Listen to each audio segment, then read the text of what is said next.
السلام علیکم ورحمۃ اللہ وبرکاتہ۔ نحمدہ ونصلی ونسلم علی رسولہ نبی الامین الحنین الکریم الرؤوف الرحیم، اما بعد، بسم اللہ الرحمن الرحیم۔ انا نحن نزلنا الذکر وانا لہ لحافظون۔ آمنت باللہ صدق اللہ العظیم۔ میں سب سے پہلے جمعیت طلبہ عربیہ کے ذمہ داران قائدین کو اپنی طرف سے، نظام المدارس پاکستان کی طرف سے، تحریک منہاج القرآن کی طرف سے مبارکباد پیش کروں گا۔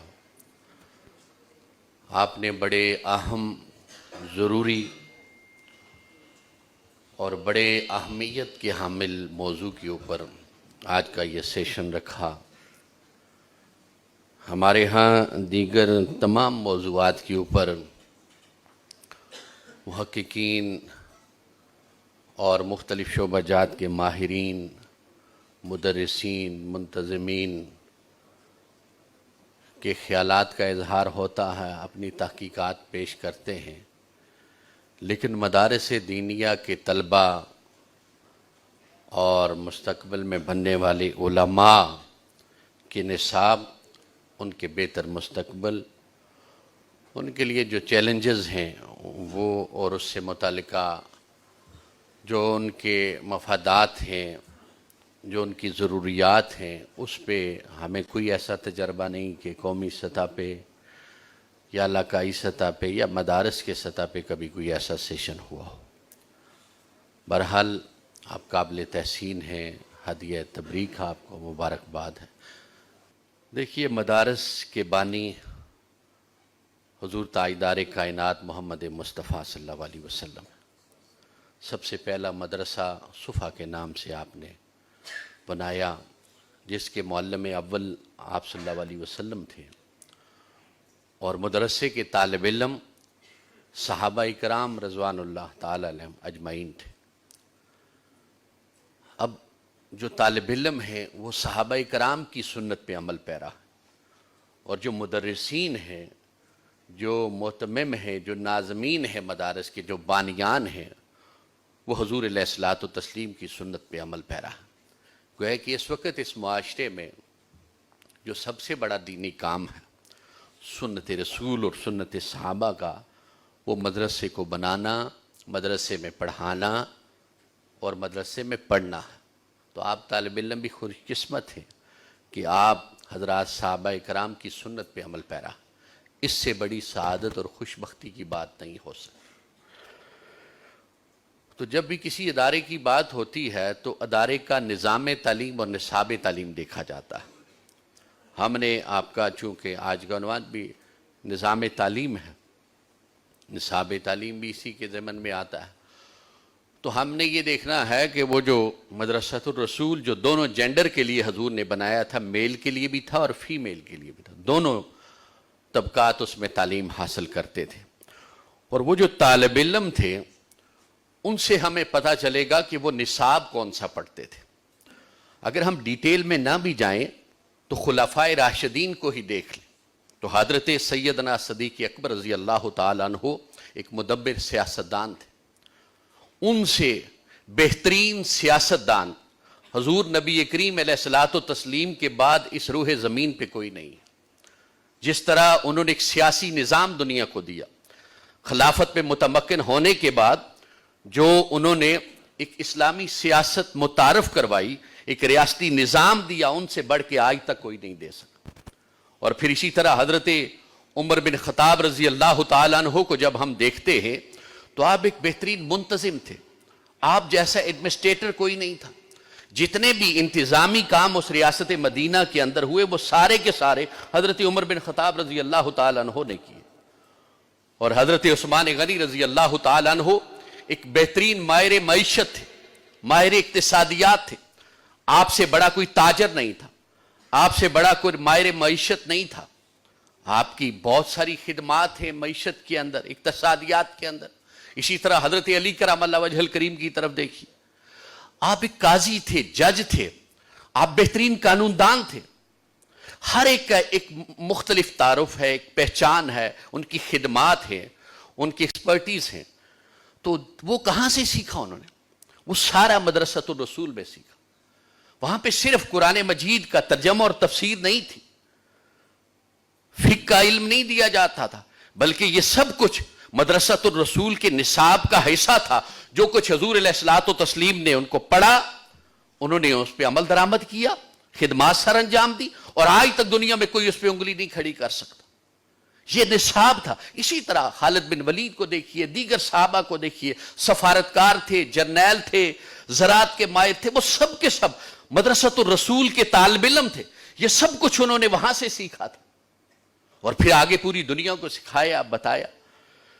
تو اس کے بعد دیکھیے کہ جب ہم دوسرا اس کے ساتھ دیکھتے ہیں وہ یہ کہ وہاں مکہ میں جو دار ارقم تھا اس کا نصاب ہم جب دیکھتے ہیں، پھر مدینہ کے اندر جب ہم دیکھتے ہیں صفا ہے، اور اسی طرح ہم مدرسہ نظامیہ بغداد کے اندر ہے، اور دیگر اسی طرح اندلس کے اندر جو ادارے ہیں، جامعۃ الازہر مصر کے اندر ہے، اور پھر اسی طرح نیشاپور کے اندر ہیں، اور اسی طرح زیتونیہ مراکش کے اندر ہے. ان کا جب ہم نصاب دیکھتے، یہ وہ ادارے ہیں، زیتونیہ کو دیکھیں، الازہر کو دیکھیں، کہ جو رول ماڈل تھے آکسفورڈ کے لیے. اور اسی طرح آپ کے بڑے جو ایجوکیشنل سسٹم ہیں دنیا کے آج، جو آپ کہتے ہو آکسفورڈ اور کیمبرج، یہ کہاں سے بنے؟ یہ الزیتونیہ اور الازہر کو دیکھ کے بنے. وہ کہتے ہیں ان کے اس وقت کے پراسپیکٹس اٹھا کے دیکھیے، یہ بنیاد تھے ان کے لیے. ہم کہتے ہیں ہمارا بچہ آکسفورڈ کا سلیبس پڑھتا ہے. آکسفورڈ کہاں سے نکلا؟ زیتونیہ اور الازہر سے نکلا.